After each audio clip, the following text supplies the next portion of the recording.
I don't know why, like, I don't know if anybody's going to find this to be beneficial too much, but maybe if there's a student that's absent today that enrolls late or something, I can just give them this video and let them walk through themselves. Yeah, it's an interesting course because the idea is that you've gone down the road in many cases with the traditional math, like you have solving equations, creating graphs of those equations, and maybe you got somewhere where you actually applied those concepts, but it always had, like, I'll call it a shelf life. The idea that, all right, I'm going to learn about a parabola, I'm going to learn how to factor, I'm going to learn all that stuff, and then you get into a higher level course where you do a little bit more of that, and then a higher level course where you do a little bit more of that. But it isn't until you get to the higher level courses, like the highest of the high, where you actually see why all that stuff was the way it was, why, what the purpose was behind it.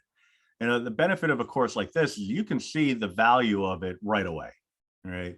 And so I have a particular emphasis on the applications of content because I don't like teaching stuff and telling students you're learning it because it's going to be on the test, or you're learning it because I said so. It's important. It's going to you'll need it for the next class.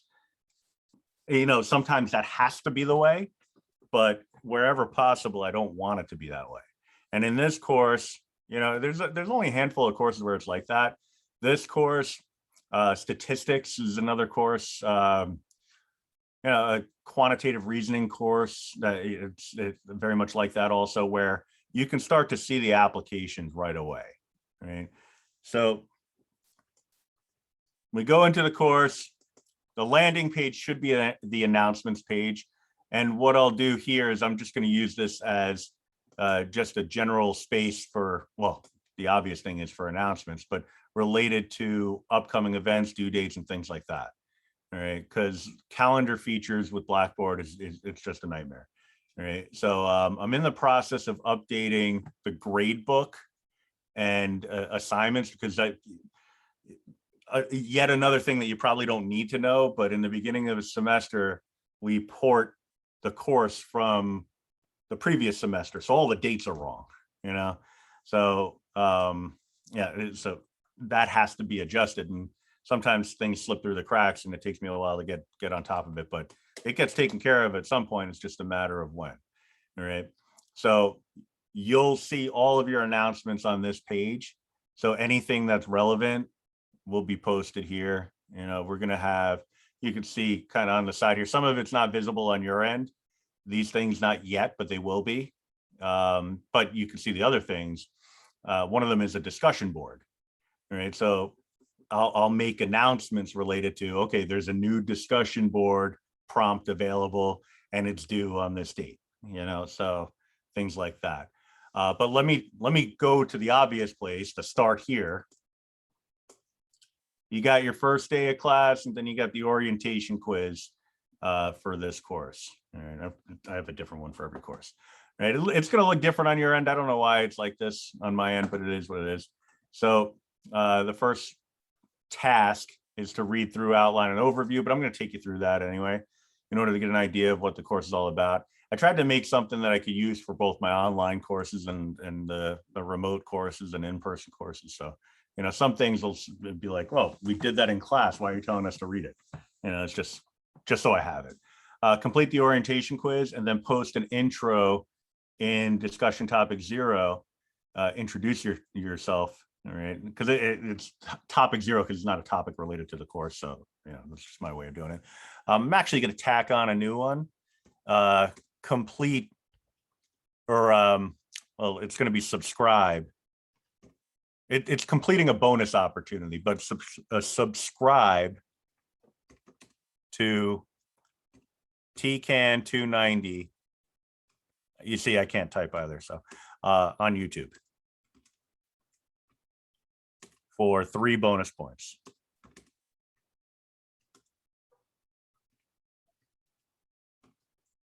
I also have a crappy keyboard, so that's part of it. That's my excuse anyway. 3 bonus points on a unit test. All right, unit assessment in this course, because we're not actually taking, traditional tests. In unit assessment. All right. So I'll show you the ins and outs of that, but that's your list of things to do for today. All right, the orientation quiz, click on that. Due on September. You see, this is what happens. All right, so I gotta change the old due date on that. Edit the test options. All right, so make available.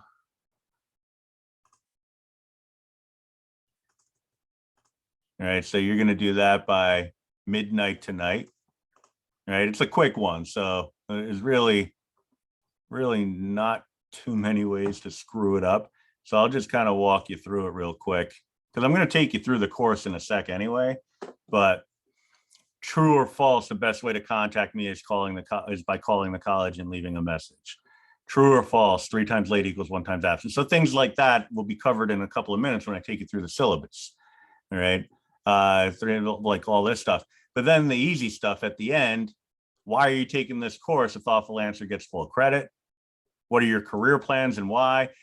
You don't need to. It doesn't need to be an essay. All right. I just want to get a general idea of what you have in store for yourself. All right. Because I like to use that to inform like just how I structure courses, because I've had it in the past where like I'll be teaching a stat class, for example, and I have a room full of nursing students, but all I have are examples related to engineering. All right. In this class, I could have a bunch of engineering students and have examples related to, sports, because geometry plays its way into sports a lot. And I can show, and I'll be showing you some of that too. So I'd like to know what your interests are so that I got a whole bank, a whole series of types of problems that I use in courses, and sometimes I just make them up on my own. I mean, most of the time I do. But something to get the creative juices flowing, just let me know a little bit about yourself so that I can not, tailor the questions to the wrong or toward the wrong theme. All right. One word that describes you as a person is: what's your favorite TV show or movie and why? All right. The important is the why. I didn't always have the why in there, but I do now because somebody put The Dark Knight Rises as their favorite movie. And I asked them about it in class. I said, did you mean The Dark Knight Rises or did you mean The Dark Knight? And he said, which one is the one with Bane? And I said, The Dark Knight Rises. And he said, that's the one. I said, incorrect. So I need a justification for why they are why you make the selection that you do. All right, because it's a matter of respect. All right, I got to know that you're willing to justify your statements. You can't just have a favorite TV show. It's got to be a favorite TV show because of something. Same thing with where you would go in the world. Why would you go there? Like tell me a little bit more elaboration. It's not always necessary, aside from helping me to get to know you. But in this class, surprisingly, a math class that's going to require a fair amount of explanation. So being able to justify your thinking is really important. All right. So you'll complete that, but some of this information you don't know yet until, not this one, until we go to outline and overview. You had a little bit here.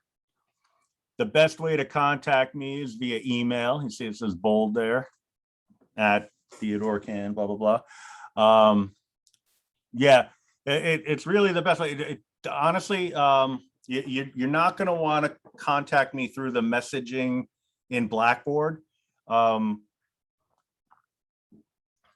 There's like a 24-hour turnaround on that.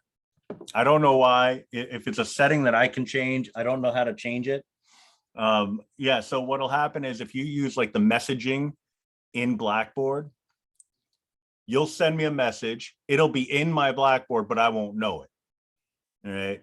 then I'll get an email saying I have messages, but I only get that email once a day. So if you have an urgent message to send me, like I just got kicked out of Zoom or something like that, I'm not going to get it for another day. All right. So you send me a good old fashioned email at Theodore.can at SUNYWCG.edu. That's going to get to me quickly. It comes up right on my phone, right? Like most people. Right. So now I say you can expect a reply within 24 hours. It honestly, that's one of those disclaimer sort of things where depending on the urgency of your message and the nature of it, I guess I could say, like if it's a quick hitter, like, hey, just want to let you know I got kicked out of Zoom trying to get back on. You get a thumbs up to that, you get an instant reply. All right. But if it's something that requires me to write a narrative as a response, then it's going to take a little longer. All right. Not because I'm going to put it off, just because I want to give it a good, thoughtful reply. All right. Elements of geometry course syllabus, I'll get you there. Textbook. This is the textbook. I can say that I will refer to the textbook fairly frequently, I guess, but I'll leave it up to you as to how much you do with it, because when you're in a course that's basically online by nature, you're not really just limited to a textbook. Like you have the whole world at your fingertips. No, it's you have access to a lot more than just a single solitary textbook. Right. So we don't just restrict ourselves to that. But that's the source material, if you will. All right. Desmos, GeoGebra, Google Sheets. These are the forms of graphing technology that are free that we'll use in class. All right. I know some folks have TI calculators, TI 83s, TI 84s. Those are fine. They're useful. We don't really need handheld calculators for anything more than just simple calculations. All right. So we're not going to really do too much in terms of complex calculations. Like 4 functions is really all you need. But when it comes to creating geometric displays, we'll be using the graphing technology that's online, and that graphing technology is free, so you really can't go wrong. I don't know why this thumbnail video thing keeps showing up. Your role in the class, I think that's pretty obvious. Somebody sent this to me at one point. I think they thought they were cool that they combined the word net and etiquette, but like it is what it is. It's just basically like, don't be mean to each other in the discussion board. I can't imagine people would be. Although one person did give a snarky comment to somebody else in a discussion board, and I was like, oh, that wasn't really very nice. Oh, I'm just going to take off credit for that, because I have it in the rubric that, like, if you're not nice to each other, I'm going to ding you for credit. All right. But like, it was so like rare. I mean, actually, I think it was only the one time that it happened. I was like, why would you do that? Why would you write a snarky reply to somebody or a comment to somebody in a discussion board for a college class? It just didn't. It was like, I don't understand the thought process that went there. All right. But yeah, I'll talk more about that in a few minutes. The course structure, there's a lot of stuff here. Well, there's just a lot of stuff here. All right. So it's kind of broken down to if it's a fall semester, spring semester, summer session, blah, blah, blah. All right. But basically, you have the different components. The exit survey, that's only for the online version of this course, so you can ignore that. So that's the if applicable part. Technology assignment, there'll be a tech assignment for each unit. There will be a practice assessment for any kind of assessment that we take in class. Again, it's not going to be a traditional unit test, but it could be like a group assessment. Still, questions that you have to answer. And so I give you practice versions of that, just to kind of get you geared in the right direction. Discussions, any bonus, there's always a bonus. Every unit has some bonus credit. And the unit assessment, that's a typo there. That should say assessment. The weighted system, and basically anywhere where it says test, it should say assessment. And I got bit by the copy paste monster there. I guess bug would have worked too. But anyway, you'll have a course grade estimate available on Blackboard at any given point as soon as I get the grade book up and running. But it's basically going to boil down to 60% of your average is going to be the assessments, then quizzes / tech assignments, the tech assignments being the bulk of that, and then discussion, participation, and perseverance. All right. So basically just doing what you got to do on the discussion board. The perseverance part, it would be more for an in-person class, but we do what we can.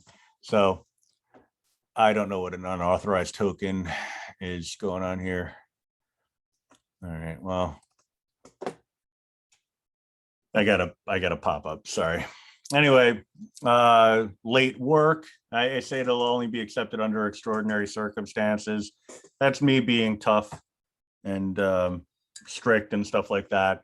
I almost always accept late work, but you can expect there will be a deduction for lateness, right? Point deduction. All right.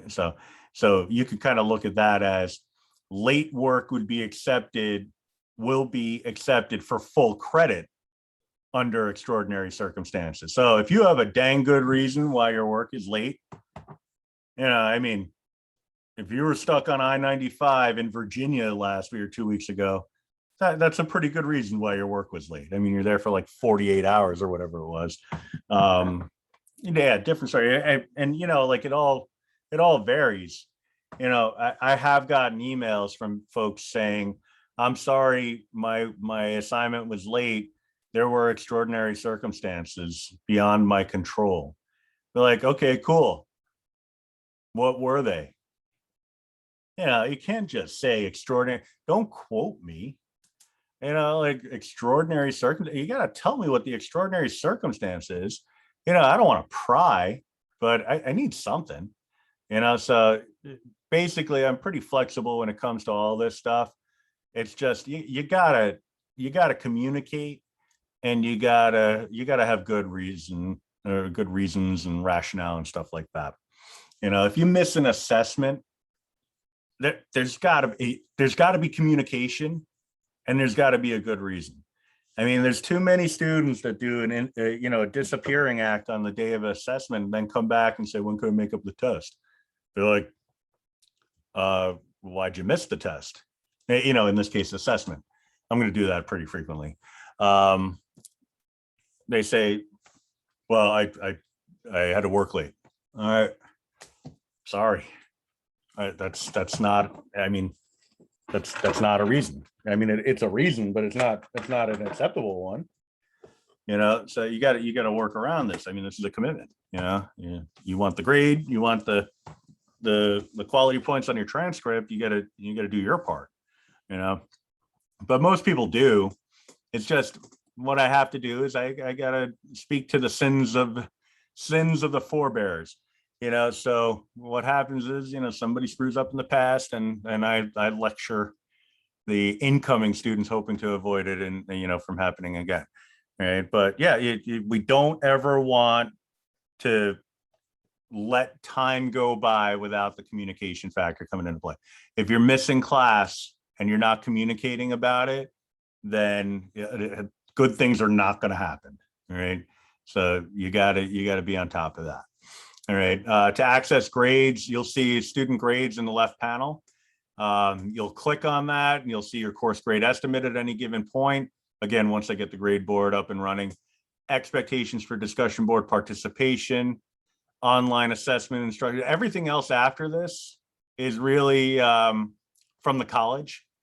Online assessment, learning resources, policies, procedures, WCC. So you can read through that at your leisure. But at the very bottom, I put this one in here.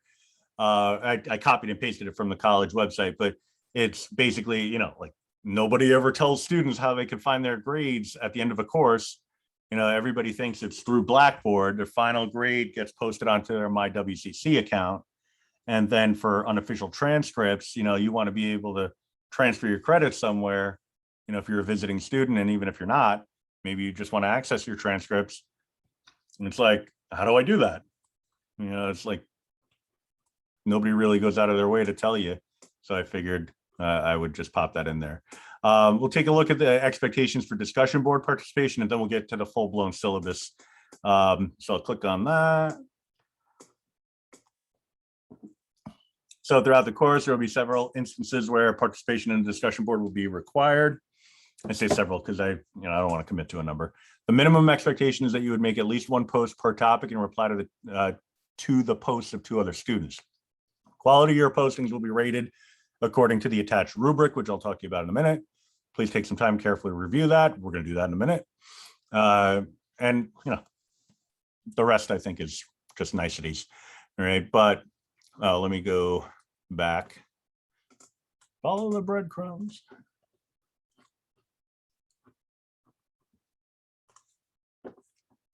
So response to prompts. So you want to be living in the exemplary category for the discussion board. Brought new understanding to the topic, clearly contributed to discussion, right? To the discussion. Probably should have an argument in there. But, for a introducing yourself post, not a whole heck of a lot you can do there. I mean, I suppose very active you introducing yourself is bringing new understanding to the topic, because we didn't know you before and we now know something new about you. All right. So basically completing the prompt by answering the relevant parts of it for discussion topic 0, you're going to get a 4 out of 4 on that part. Participating in the learning community. This is where people tend to lose the most credit. You know what? I really want to hide this thumbnail video. I don't know what to say. Like, it's just been in the way the whole time. Discussion posts actively stimulate and sustain further discussion by building on peers' responses, including, right? So the stimulate part, I mean, that's subjective. That's in the eye of the beholder. That's kind of tricky because it's like, what do you mean by stimulate? I mean, are we supposed to get all excited and you're like, hey, what a great post? It's not necessarily like that, but it should be like, I call them eyebrow raisers, like, oh, not bad. I didn't see that. That's new, sustain further discussion by building on peers' responses. So building a focused argument around a specific issue, all right? So that could be critiquing something, a statement that somebody else made, but in a really nice way. Because, I mean, like I said about that student that was snarky before, we don't want that. The phrase, if I get my grammar correctly, hey, did you ever consider, and then throw in what you think, that's a good way of critiquing somebody else's thought without making it seem that you are. Hey, did you ever think about this? And including the hey part, like, because everybody reads in their own voice. Did you ever consider, like, you don't want that. It's more like, hey, did you ever consider, like, you want it to read like that. So use the language that'll help it, help that tone get across. All right. I mean, could also throw in a smiley face or something like that to soften it up, just because, exclamation points don't always do the job. I found out recently, because I use exclamation points in my emails. I didn't know. I thought it was like people thinking that, like, relax. And it's like, yeah, sure. It was like I was yelling at them. Like if somebody typed you a message in all caps, people were interpreting my exclamation points that way. Either that, or they were attaching a bubbly persona, and that's just not me. So they're like, if I say, have a great weekend with an exclamation point, it was always like, have a great weekend. Or have a great weekend. neither of which are me. So, like whatever it takes to soften it up is going to be good for you to do, because the tone matters. All right. Because you are communicating with one another, and also I'm reading it. So, yeah. A safe bet is to ask a new related question. The oppositional statement is the same idea. It's like in the realm of a critique, same as the first little dash there. It can be dangerous because of the tone, but if you say, oh, I that reminds me of the time that blah blah blah, it softens things up a little bit. All right. But you want to be doing that, because if you don't, you're not living in the 4 category. All right. Now, just to be clear, you don't have to do all of these things. For a prompt, we have discussion prompt 0 that you get a period of 1 week to complete. I'm sorry, 1 day. Discussion prompt 0 is just the 1 day, but the additional prompts. So discussion topic 1, like when we do that, it'll be content related. You'll have a week to do it. You don't have to do all 3 of these things in order to get the 4 out of 4 in the participation in the learning community. You just have to do any of those things. All right. And also, you can't stimulate and sustain further discussion if you do a blast of response to prompt and then quick, let me just bang out reply to that person. I do look at the timestamps, right? If I see that your posts are too close together in time, there's really no way that you're living in the 4 out of 4 category, all right? Because you can't contribute to an ongoing conversation. You can't stimulate and sustain further discussion if you set it and forget it. You go in, you blast 3 posts, then you just never come back. That's not sustaining discussion. So you want to spread it out over different days, right? So what I typically do, and if I see, and for this category, if I see any of these 3 bullet points satisfied in your response to somebody else, and also your 3 posts occurring over 3 different days, then I give you the 4 out of 4. All right. So just something to keep in mind. Now, I did have a student who's kind of a Weisenheimer, and they made one post at 11:59 and another post at 12:01, and then another one at like 12:04. And they're like, "Oh, look, I did it on 2 different days." I mean, you got to give me some credit, The next category, you can't really screw that up if you're nice to each other, or I'll even go a step further and say you're not mean to each other. Like academic language. I mean, I say clear prose and things like that. It's like, honestly, I got to be completely upfront and honest. I have no idea what prose means. So I just got this from some website somewhere. But academic language, appropriate professional communication. It doesn't have to be a business letter, but it should not have a bunch of LOLs and LMFAOs and stuff like that. So it's got to be pretty, like, I know no other way to say it except to say academic, but I guess I could say collegial. All right. Quality of writing and proofreading. All right. It's not a text message, folks. So when you write it, it doesn't have to be 100% free of grammatical errors and spelling errors and stuff like that, but it's got to be pretty good. Like draft it on Word, let it underline it all in red and blue and green and correct everything and then paste it in there, But I've had people like writing it in text message language where everything is like a lowercase letter, like they didn't capitalize anything or use any punctuation. It was one big run-on sentence, and I'm like, I can't give you full credit for this, So that's something to keep in mind. And again, that timeliness part, it's got to be distributed throughout, but again, the interpretation of that is on 3 different days is good enough over the period, right? Because I don't want you to be living in the discussion board either, you know. So that's just something there. Now let me talk to you about the actual course. Elements of Geometry course syllabus. Well, actually, before I do that, sorry, let me actually bring you to the discussion board. All right, and all it says here is bring up, sorry, ignore this one for now. This is just if you have a question, you can pop it in there.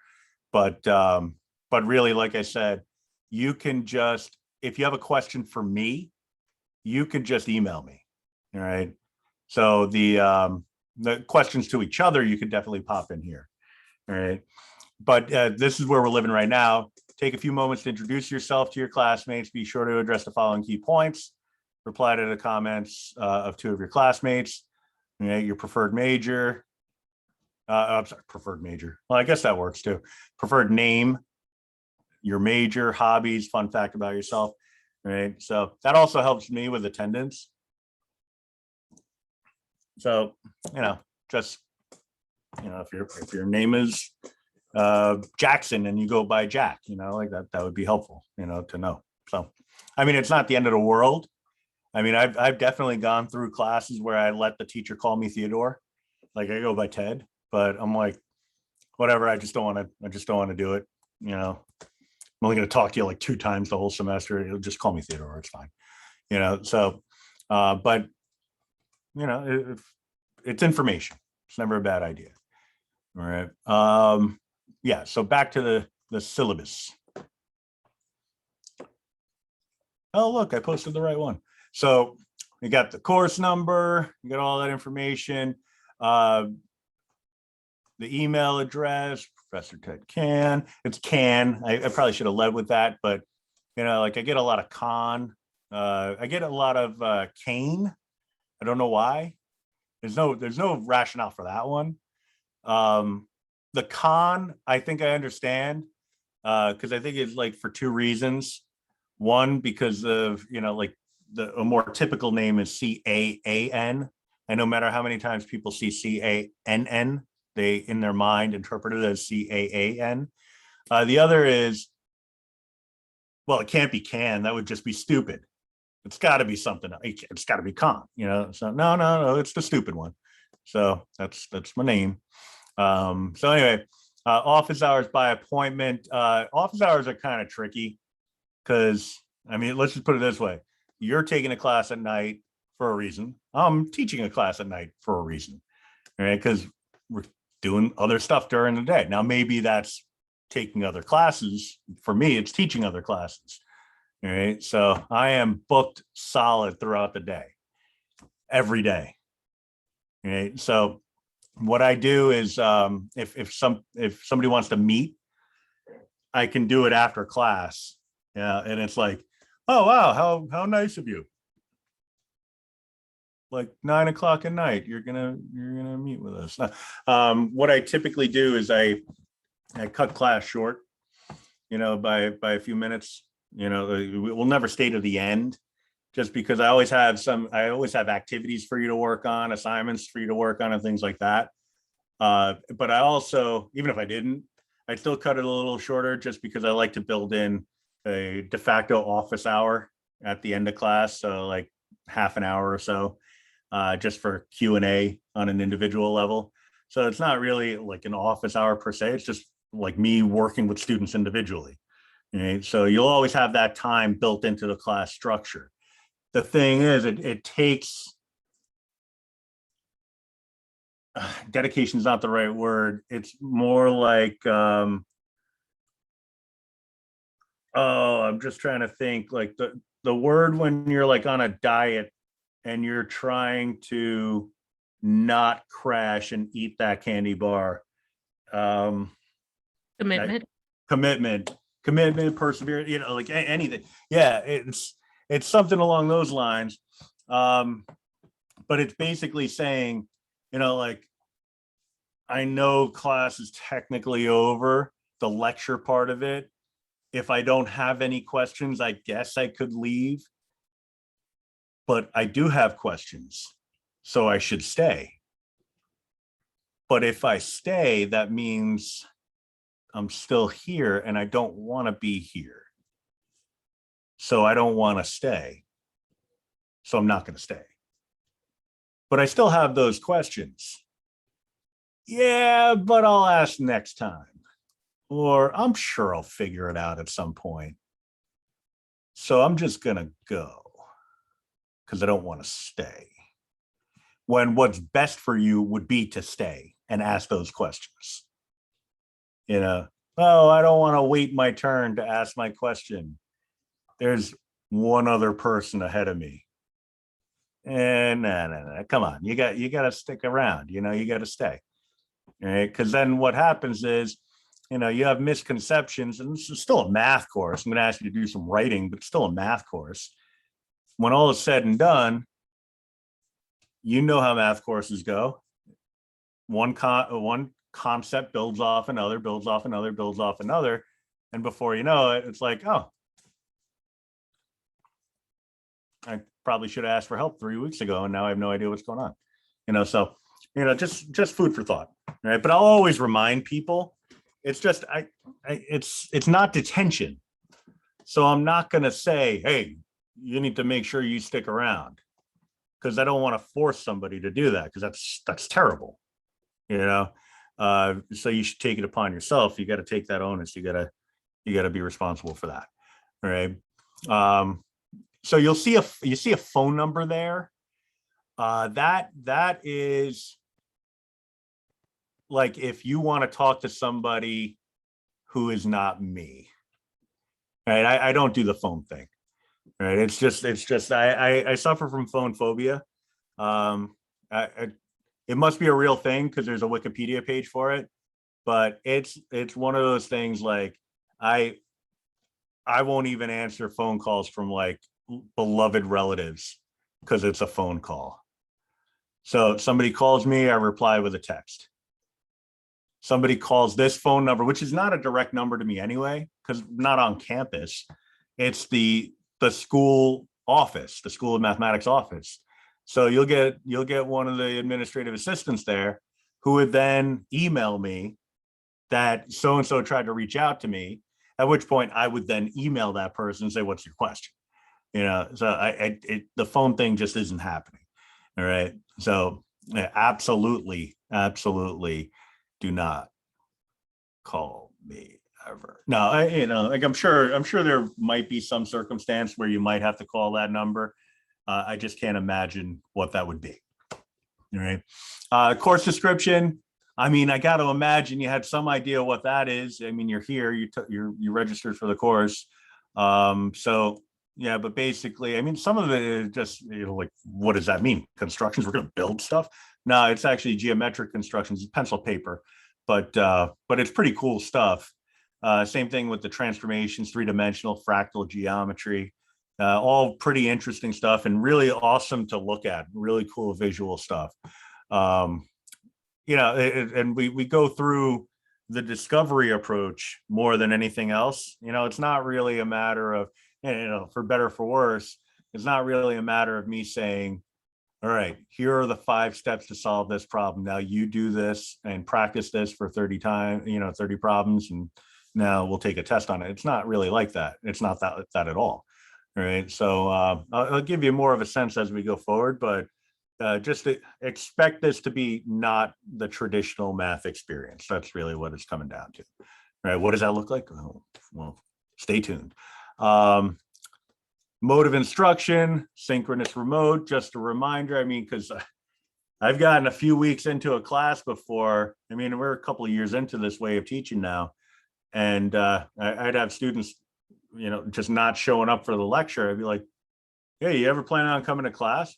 Wait, I was supposed to do that? I thought I just like watch videos and answer questions. No, it's synchronous. It's you got to be here. All right. There's attendance and you know, I check the logs on Zoom and stuff like that. You know, you got to be present. All right. I'm not big on, you know, just busting people's chops over whether the screens are on and stuff like that. But the preference obviously is for the screens to be on, just because it gives me a way to get some instant feedback. Like, you know, there's so many instances where I can tell that I didn't do such a hot job of explaining something by this look, you know. So if I'm looking at a blank screen, I don't get that look. It's hard to tell, right? But then there are plenty of other instances where, like, I'm not seeing faces on a screen. I'm seeing blank screens, and I still know that I did a crappy job of explaining something, you know. So that could be the case too, but that's a different story. Required materials. I say the textbook is required, but it's not anything that I'm never going to say turn to page 37 and do these 5 problems. So so take that information and do with it what you will. Most people interpret that as it's optional, but I got in trouble once because I said a textbook was optional when it wasn't technically optional. All right, I guess I was impacting somebody's financial situation by doing that, and so they wanted students to pay more money and stuff, I guess. So yeah, I have no idea what the story was there. It's like, if the teacher's not going to live out of the text, I mean, you've taken classes before, I would imagine. Some people maybe not, maybe it's first go around, but if you have, that the worst feeling in the world is to go out and buy a textbook, digital or hard copy, whatever, and then find out that you're not going to do anything using it. It's like, wow, that sucked. I mean, that was pretty much all of college for me. So yeah, like at that point, it only cost me about $500 per semester for textbooks in total. But that was 20 years ago, 20 plus years ago. I honestly don't know. There was one point in time where I didn't realize just how much the math textbooks cost. And I would make statements like, oh, and because it says it in the college syllabus, or the textbook required for like college algebra, for example, is this one. And then I would never use it. I found out years later that book cost $250. And I was like, what? I'm like, whoa, I gotta start being a little bit more clear about what the expectations are, because I don't want people going out and spending $250. No, like you think about like bestseller books, like even collectibles. Like if you go out and buy like the Harry Potter like hardcover collectible edition, you're still not paying $250, and that's for all 7 of them. So it's how does this even work? So I'm supposed to say required, but that's not the case. As far as the next little section is concerned, I don't know why I have it bolded calculator, and then below that talk nothing about calculators. So that's a little typo there. Yeah, so a compass, straight edge, and protractor, those are going to be needed. There are digital ways to get around that, but you'd have to be pretty comfortable with technology in order to be able to handle doing that sort of thing. So I'll show you some ways to do this digitally, but yeah, if you're a pencil paper type of person, then you're going to want to get the compass, straight edge, and protractor. Now, if you get the right kind of protractor, that's your straight edge also. All right, we don't really need the straight edge. That's why I'm not saying a ruler. You don't really need it to actually measure stuff. We're going to handle that in a different way. You just need it to actually produce straight lines, right, or straight line segments. All right. So as long as you get a protractor, the protractors are, semicircles. Like some of them have like little nubs at the bottom. You don't want one of those. You want one like a nice flat bottom. If you get the right kind of protractor, that'll double as your straight edge. I mean, you can also use like an index card too if you want. The compass, though, just to be clear, this is gonna, for those of you who know what kind of compass I'm talking about, this is gonna sound like the dumbest thing ever. But I'm not talking about the north, south, east, west one. I'm talking about the one where you draw circles. All right, you get the pencil in the one side and you draw a circle with it. All right, they have different kinds, but I have to say it because it has happened where a person would come into class with the wrong kind of compass, and that was even before iPhones. Well, that was definitely before iPhones. Now people are like, "Oh, will this work?" And they show me the one that's showing where due north is, and it's like, For something else, absolutely not for this. All right. So again, we talked about discussion, participation, perseverance. The calculator part of it, you don't need to get the TI-84. I'm just saying that that's an option. All right.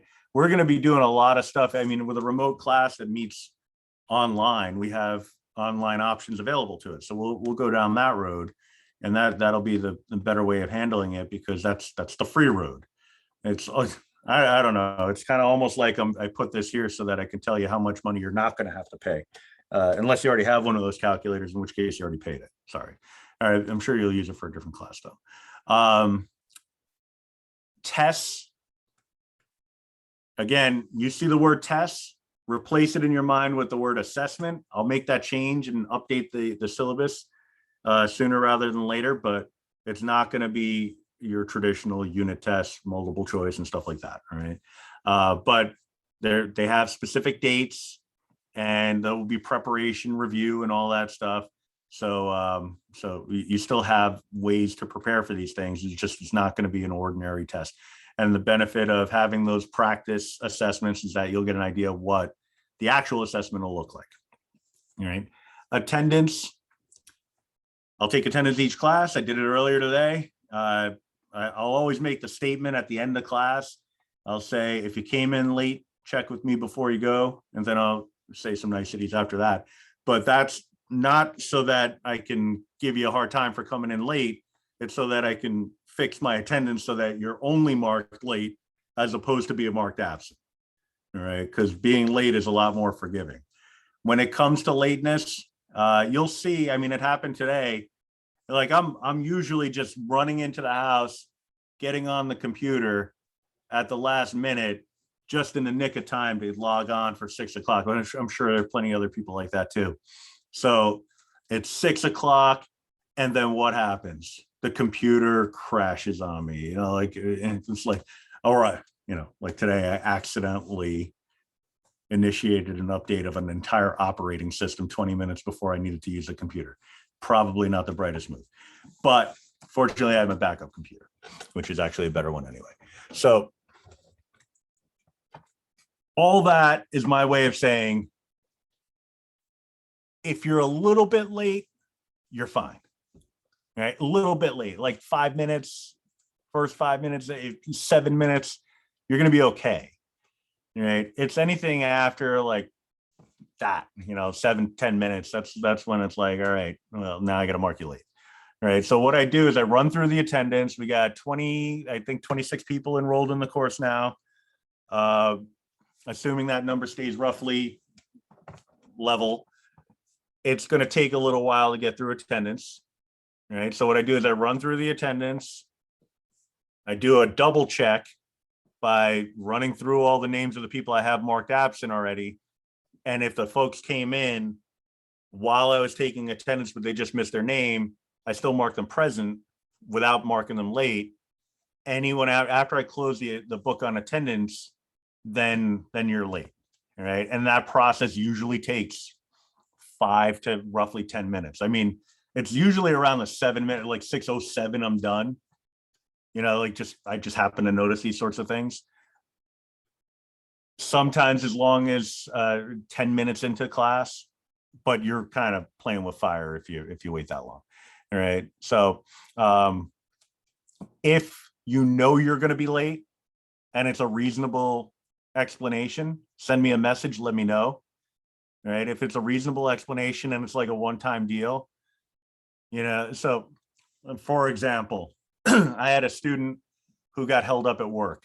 It never happened before. I was halfway through the semester, got held up at work. He was half an hour late for class. Never happened before it. Never happened again after it. It was just a one-time deal. It just got hung up. I'm not marking you late for that. That's perfectly fine. All right. You got stuck in traffic one time. That's fine. If you get stuck in traffic every time, that's a problem. All right. Because I know what happens, and it's not, like if people play the game.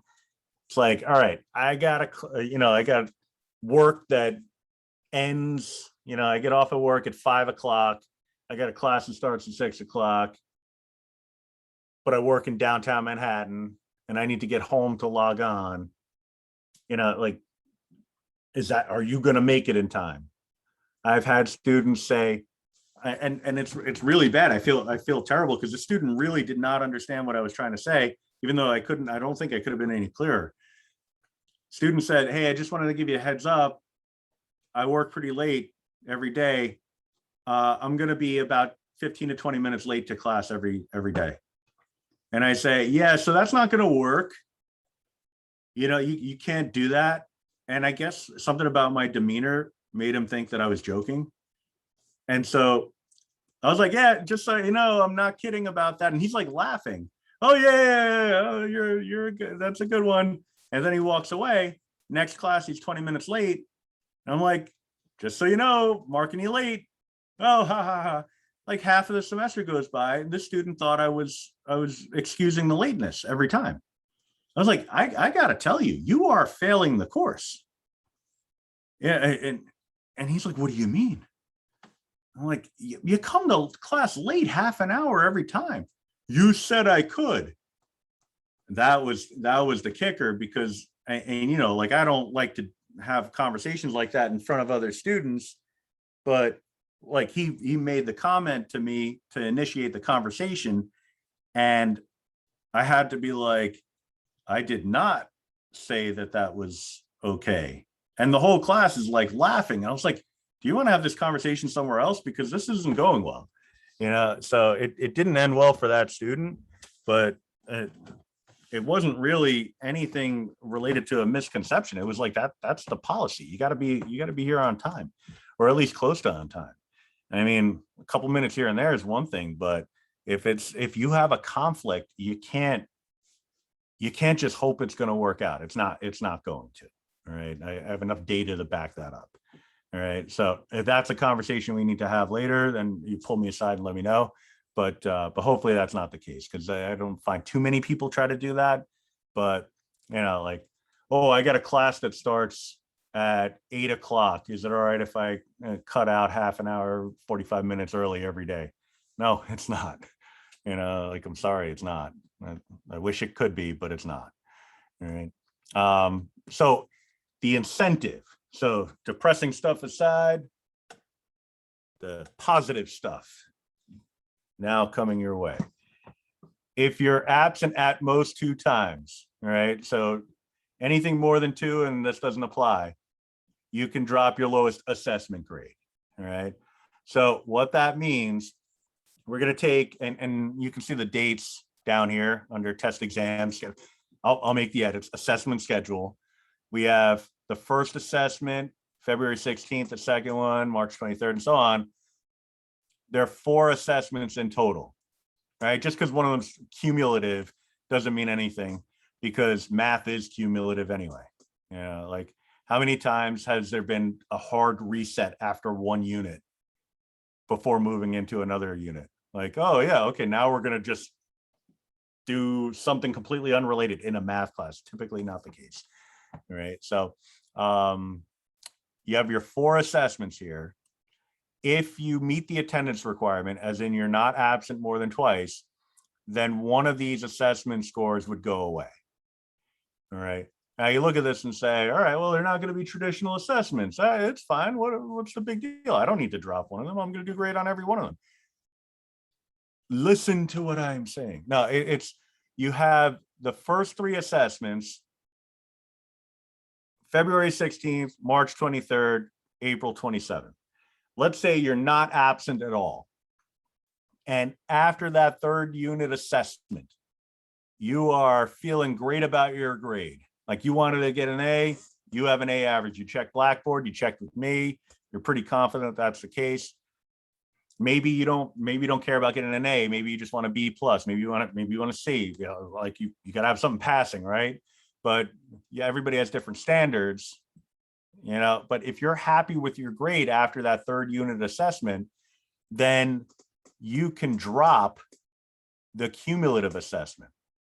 All right. So that last assessment would not apply to you. Right. So basically what would happen is I'd give you a 0 for that, and then drop the 0. All right.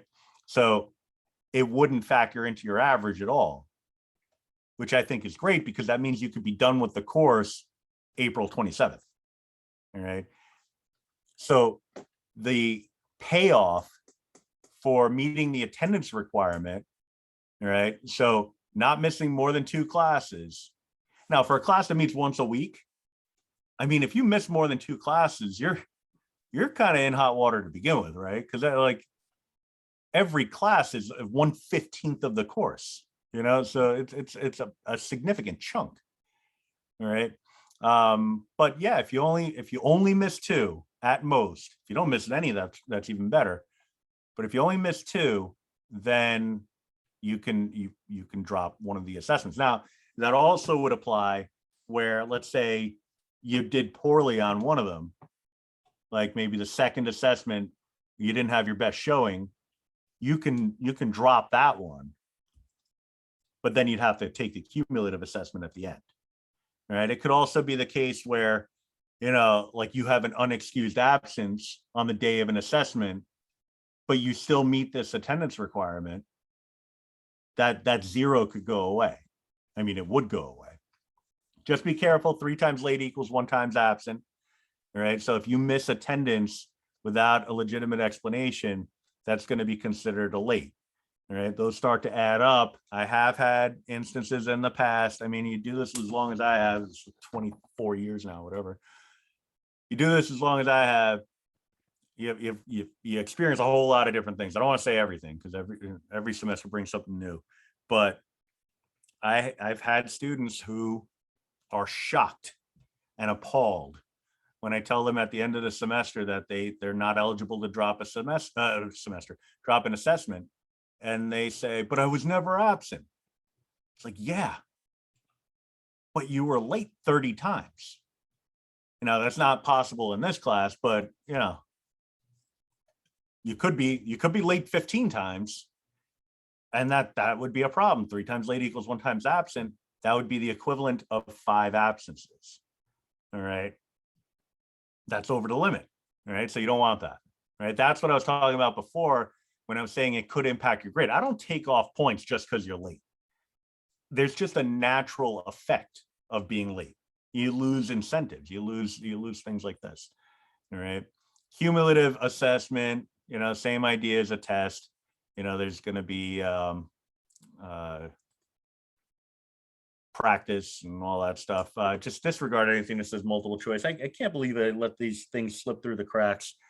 But I'll fix it. Like I said, tech assignments. Every unit's going to have a tech assignment, right? Because we're all on computers to be here, you know, devices of some kind. So we're going to use the technology effectively and efficiently. And yeah, there's a lot more to geometry, the power of geometry, than just what you can do with a pencil and paper. All right. So there's a lot you can do with pencil and paper, but there's a lot more that you can do when you have an infinite canvas.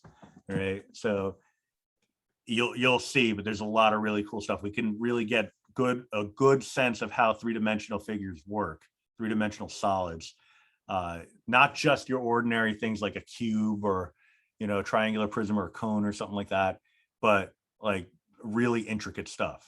Right, like a parallelepiped. That's a fun one. Yeah, that's if you know what a parallelogram is, we're going to talk about that too. But it's a parallelogram that's projected up into 3 dimensions. It's really, really cool stuff. The visuals are going to be great. It's just the math behind it that can be a little tricky, but we'll work through that together. Practice assessments, you'll have all of those, quizzes and other assignments. This is my disclaimer. You know, instructionally, sometimes I look at it as like, you know what, it would be a really good learning experience for us to do this activity. I'm going to count it as a quiz. So, you know, stuff like that. I just reserve the right to do that. I always do extra credit, 1 extra credit assignment, 1 bonus assignment per unit.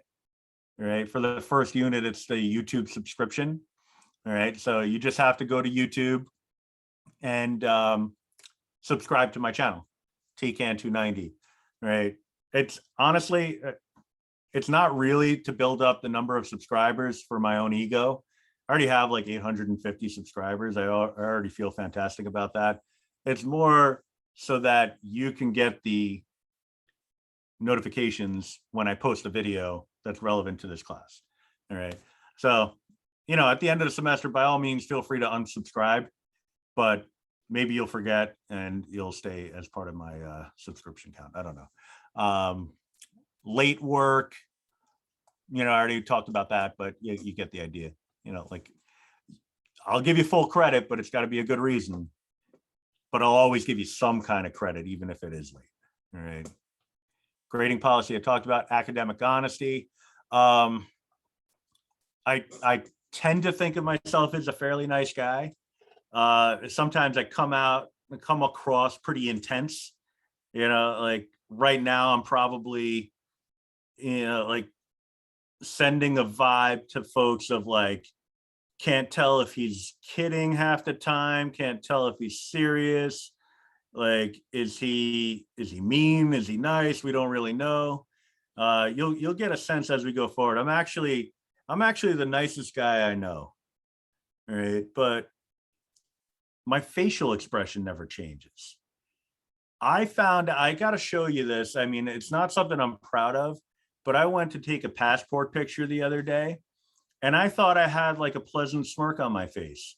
Cause like, I always want it to be like when I go to the airport that like, here's a wise guy, not like dangerous guy, wise guy, like, so I thought I put like a pleasant smirk on my face. I swear, I thought like it was the death glare. Like the picture came out, I looked at it, I was like, that's what my face looks like when I think I'm smirking. I went like this. I thought that was a smile, or at least a half smirk, and it wasn't. It wasn't even. I mean, you saw it just now. It wasn't anything like that. So, yeah, my facial expression, it doesn't change. I apparently when I walk around the college, the school, they call it what do they call it? The can death stare. Like I had no idea. Like apparently that's my default expression. So yeah, like the facial expression doesn't change, but yeah, I'm actually a really, really approachable, very nice person. I don't look to ruffle feathers, cause waves, hold people back, be unnecessarily difficult. I'm very flexible, supportive, helpful, all these positive things that I can say about myself that hopefully I'll be proving to be true throughout the semester. You'll tell me later on if I'm lying, but I tend to think of myself that way. And people say that I haven't been full of crap in the past, so who really knows? But all that being said, cheating. If any of that happens, I mean, when I say cheating of any kind will not be tolerated, it's along the lines of your experience in this course will come to an abrupt end if I catch you cheating. Wow, that turned really quickly. Yeah, because like honestly, that's really all it comes down to. Like if you think that you're doing something that I may look at and construe as cheating, you might want to just ask me. Hey, I found this resource online. I was planning on using this for my project. If I use this, that's fine, right? Like you're not going to think I'm cheating, are you? Like no, don't worry about it. It's fine. I'll sign off on it. But I have had enough students in the past that would turn in assignments that are verbatim identical to somebody else's. Those are easy. Like that's definitely cheating, right? But then they would also turn in things that they got from the internet thinking that, oh, there's no way he's going to know that I just copied and pasted this right off of the internet. Yeah, I know that you copied and pasted it right off of the internet. And so here we are. I mean, I don't even have to use turnitin.com to register that sort of stuff. All right. So although I do tend to use turnitin.com sometimes, but like it honestly, I'm flexible and all that good stuff I said about myself, all true. The cheating, that's where the line is drawn. And honestly, if you're really being honest with yourselves and just thinking about what I'm saying, that should be where the line is drawn. Like I mean, I've had students, like, they get a bad test grade back, they smash their test paper down on the desk and they throw their hands up and they say, mother, father, brother, sister. I let that go. That's a moment of frustration. I mean, it's a little intimidating, but it's not like that you cross the line, it's the end of the world. The cheating thing, that there's no coming back from that. All right. So just that's my little speech on cheating. Let's not test that one. All right. So, and I'll talk more about that. And in this course, you'll find that cheating is not really, I don't want to say necessary, because I'm sure there's always a way for somebody to figure out how cheating could be applied in a situation, but you'll find that everything that I ask you to do is doable enough without you having to resort to cheating. All right. So that's hopefully something to help dissuade anybody who might be on the fence. I shouldn't have to convince you not to cheat, but that's my little speech on that. All the other stuff related to the college, academic support information, policies and procedures, discrimination complaint procedures, things like that. You know, when it's remote, it's tricky because it's like, well, how do the normal rules apply in a remote environment? Fun fact, pretty much the same way they would apply in an in-person environment. If you feel that you're being discriminated against by a teacher, a classmate, or whatever, then there are policies and procedures in place to mitigate against that and mete out the appropriate repercussions to the offenders. Delayed openings, early closings, weather announcements. This website is available, although I find myself going to News 12 more than I go to this place. In the remote environment, so far, every time every school district in creation is closing due to weather, WCC sends a nice message out being like, all classes will be remote this evening. It was like they were already remote. They're basically saying they're not closing for anything now. So it is what it is, but there are flexible arrangements when it comes to that. You know, like, let's say you do have your job, you know, like you get off at 5 o'clock and, you know, in normal circumstances, you make it to class on time, but there's a blizzard outside. They're like, oh yeah, remote classes, everything's fine. Well, you still got to get home. So yeah, I'm not going to hold that against you. All right. But I'll send messages out when that happens. All right. Classroom recording policy. This is through the college, but you can take a look at it. Basically, I'm recording everything anyway. So you'll have that all available to you. But if you need to record anything on your own, just let me know. I mean, or not, I guess it doesn't really make a difference on my end because, like I said, I'm recording it all. So I recorded and posted. If you also record it and post it, it's like, okay, well, I did it first. I don't know what to tell you. Title IX, students with disabilities. If you're entitled to disability services, then you want to reach out to Disability Services, their website. They have a new approach. There's some kind of form that they use. I didn't quite follow what they said. I'm going to double check on that, but there's a more online approach to being able to handle that. Topic outline. These are all topics we're going to cover in the course. I'm just going to gloss over this now because it doesn't really mean much. You know, it's not like War of 1812. You know, like Reconstruction, stuff like that. It's nothing along those lines. It's like we got to learn each of these things as we go. You know, some of it might be familiar, some of it not, but we're going to kind of learn it in ways that are probably different from the way that you've experienced it in the past. Student learning outcomes. This is a state requirement. We have to put this in all of our syllabi. So feel free to read it. It's not anything I'll be referring to ever again. Grade calculation, just a little sample of how you would compute your grade. It's not the most user-friendly worksheet I've ever put together, but but it's just to give you an idea of how things would bear out if you wanted to compute them on your own. That being said, I compute your grade for you on Blackboard. But this is one of those, like, if you were anyone like me, you like to double check that, find some points where, oh yeah, you screwed up my grade, you owe me 5 points, things like that. All right. Just an FYI, this is college policy. If you want to talk to me about grades, you can do it in person. Anything related to your personal standing in the class, you can do it in person or through the school email. All right. So you need to send it to my school email in order for that to initiate that conversation. All right. So we don't do that on Blackboard Messenger or anything like that. Just TCAN, Jesus Christmas. Theodore.can@sunywcc.edu. It's, like, you get old enough, what do you have? Like 13 different email addresses, right? So that is what it is.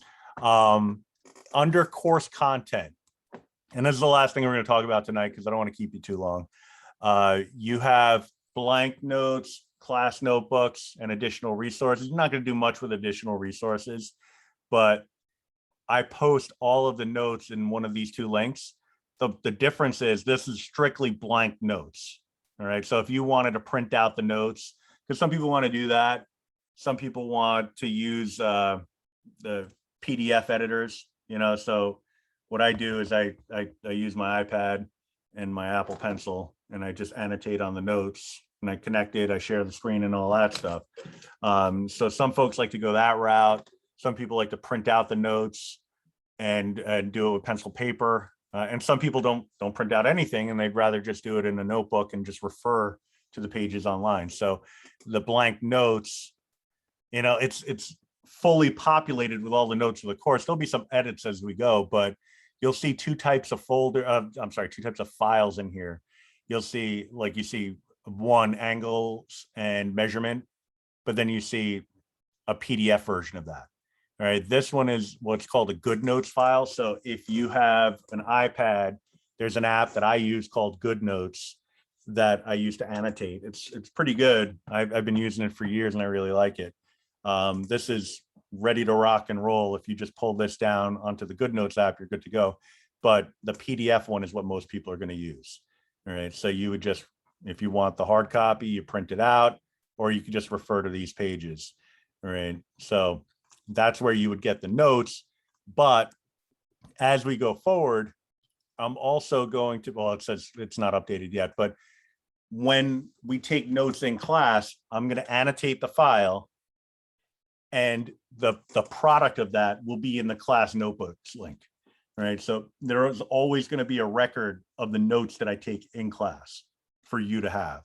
So people in the past, I mean, there's kind of a mixed bag. Some people like to write the notes down just because that's how they've always learned. And some people like to just kind of watch the show, knowing that the notes are always going to be there completed for them.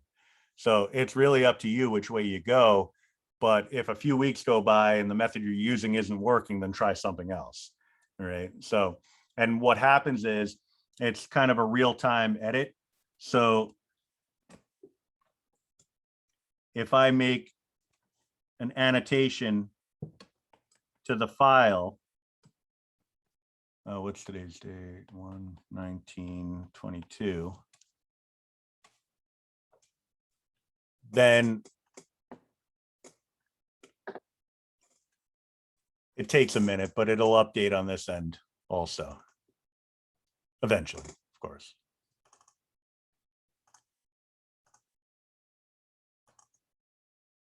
Okay, well, that wasn't the best demonstration ever. It says it updated on my iPad, but it, for whatever reason, didn't. All right, but it's updating now. Wunderbar. See, I made some notes here. It's updated. It comes through.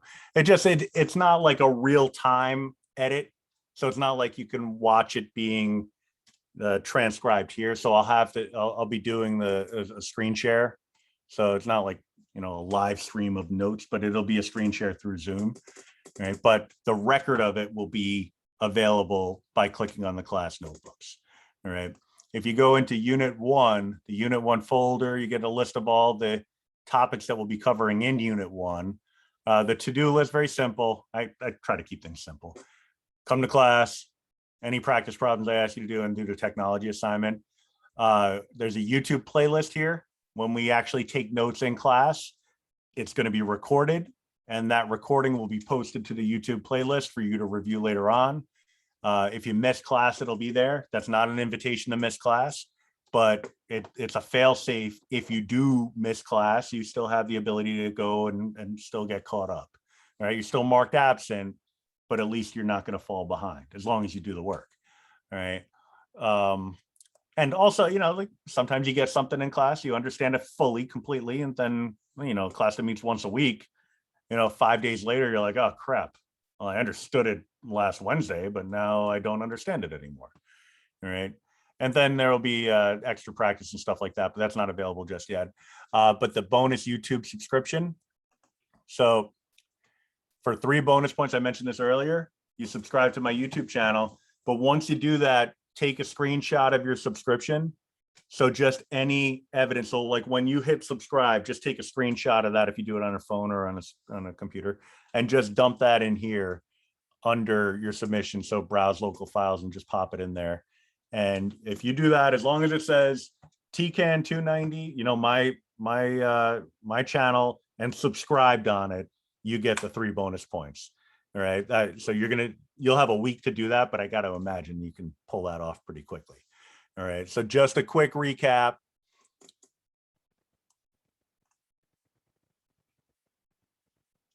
We've already read the outline and overview at length.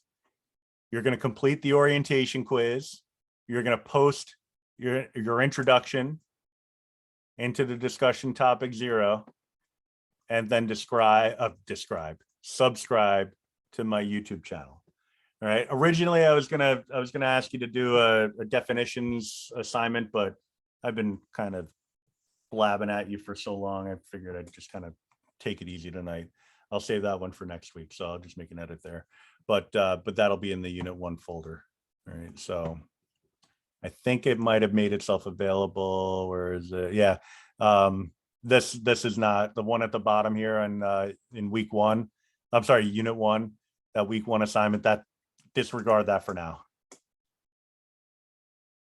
I mean, you could do it if you want. I'm eventually going to have you do it. I'll make the due date in 2 weeks. How about that? How about that? So I'll officially assign it next week. But if you have some time on your hands between now and then, you can bang that out. It's pretty straightforward. You're just looking up definitions for terms. So undefined term, what's the definition? A point, what's the definition? And so on. You could type it up. You can handwrite it on here if you print this out. You do it on notebook paper, whatever. But again, that's 2 weeks from now. All right. So it's not officially assigned until next week. All right. Question. Yeah. Is it like we have to write sentences, or just like write the definition from like Google or specific? Oh, just definition from Google. Yeah, like bullet points, or just short phrases. Yeah, okay. I mean, you don't want it to be like, you don't want to do a copy job from the internet. You just want like a shorthand definition. So something like when because you're going to use this as a reference sheet later on in the course, you want to be able to look at it and say, oh, perpendicular, 2 lines that come together to form a 90-degree angle. All right. Like a summary in your own words kind of thing. Yeah, exactly. Your understanding. Okay. Yeah, exactly. So, there's a lot of wiggle room there in terms of, what I'll accept. Because again, I'm not looking for the dictionary definition. I'm looking for something that you could use as a resource. Question, Bianca. So after we fill this out, do we upload it to that assignment tab? Or... Yeah, exactly. Okay. Yeah. All right. Thank you. And just a note on that, I forget what the file types are that it accepts. I know it accepts PDF, Word documents, but it also accepts other type of Microsoft stuff. What a lot of folks have done in the past is, they take pictures of their work, assuming they don't want to actually just type it up. They'll take pictures of their work and just convert that over to a PDF using a PDF converter app, things like that. Cam scanner, I think, is a pretty popular one, so you just whatever works. But for something like this, it's pretty straightforward, so you can just pull it down. And this is a PDF file, but what I can do is I'll put it on my list of things to do. I'll post up the Word version of it too, so that you can just pop it right into the cells. Probably should have done that to begin with. But yeah, like I said, this one's 2 weeks from now. But the other stuff you want to do for tonight. So with that in mind, I don't want to keep you too much longer. Well, I don't want to keep you longer at all. Let me stop the recording.